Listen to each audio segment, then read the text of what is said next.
Hello friends, हम देख रहे हैं हिंदी व्याकरण। हम कर चुके हैं हिंदी व्याकरण में भाषा और व्याकरण, चैप्टर फर्स्ट, ध्वनियाँ एवं वर्ण। यदि आपको भी भाषा और व्याकरण और ध्वनियाँ एवं वर्ण का डिटेल डिस्क्रिप्शन चाहिए तो आप इस चैनल को सब्सक्राइब कर सकते हैं, लाइक कर सकते हैं और शेयर कर सकते हैं। अब हम देखते हैं लेसन 3, पार्ट 3 है हिंदी व्याकरण का, क्लास 3 का चल रहा है ये, शब्द और वाक्य। अब कंफ्यूजन होता है कि शब्द और वाक्य में क्या डिफरेंस है। शब्द देखिए क्या होता है, शब्द एक एक वर्ड यूज होता है ना। ध्वनियाँ, जो ध्वनियाँ होती हैं, ध्वनियाँ बताया था क्या होता है, बताया था, किसी को याद है? यदि नहीं याद है, जिसको आपको पता चल करना है कि ध्वनियाँ क्या होती है, उसका डिटेल डिस्क्रिप्शन प्रीवियस वीडियो में दिया हुआ है। आप चैनल को सब्सक्राइब का बटन दबाएंगे, आपके पास पूरे चैनल लिस्ट वाइज आ जाएंगे, प्ले लिस्ट में लगा हुआ है। ध्वनियाँ एक बार बता देती हूँ, जो भी साउंड हमारे मुंह से निकलते हैं उसको हम ध्वनियाँ कहते हैं, ठीक है। तो हमारा जो साउंड है वो हमें, जैसे जो छोटा बच्चा होता है, छोटा बच्चा कैसे होता है, उसको बोलते तो आता नहीं है, बोलते आ उ मा पा, ऐसा, इसको क्या बोलते हैं, ध्वनियाँ। तो ध्वनियों के संयोग से जो बनता है उसको बोलते हैं हम शब्द। क्या बोलेंगे हम? शब्द। शब्द देखो क्या होता है, शब्द का मतलब होता है वर्ड। समझ में आया? शब्द का मतलब क्या होता है?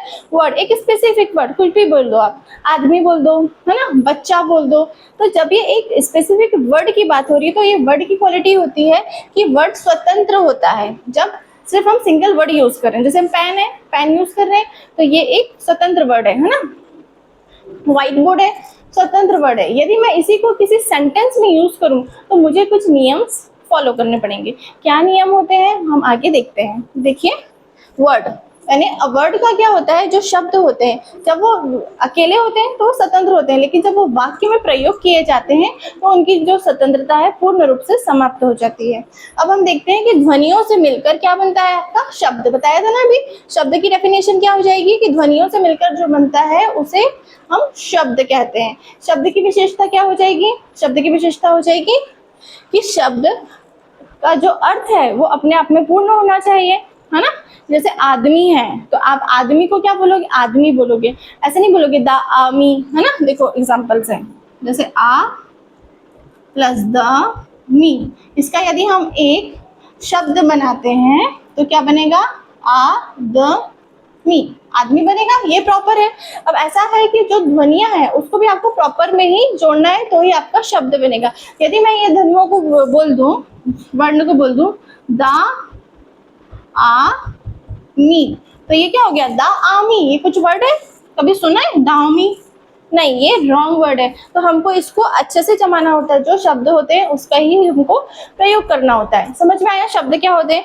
अब हम देखते हैं वाक्य। वाक्य क्या होते हैं? इंग्लिश में इसको बोलते हैं सेंटेंसेस।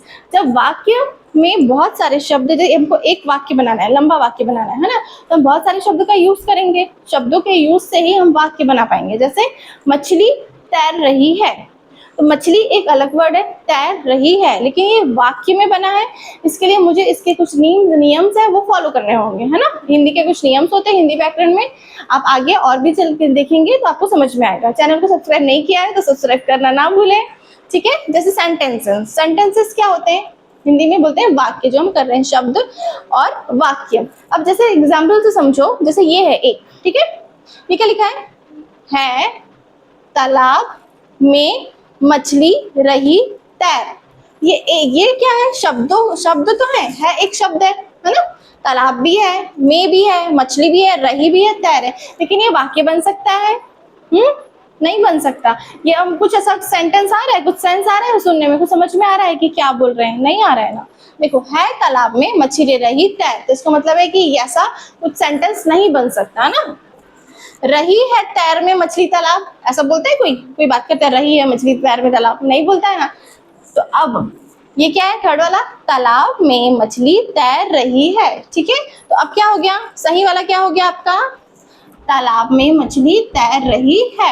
हिंदी व्याकरण का पार्ट 3 था, शब्द और वाक्य, यही था, ये कंप्लीट हो गया है। इसकी एक्सरसाइज अब हम देखते हैं। यदि चैनल को सब्सक्राइब नहीं किया है तो सब्सक्राइब करिए, अपने फ्रेंड के साथ शेयर करिए, और अच्छे अच्छे नए नए वीडियो आते रहेंगे। Thank you.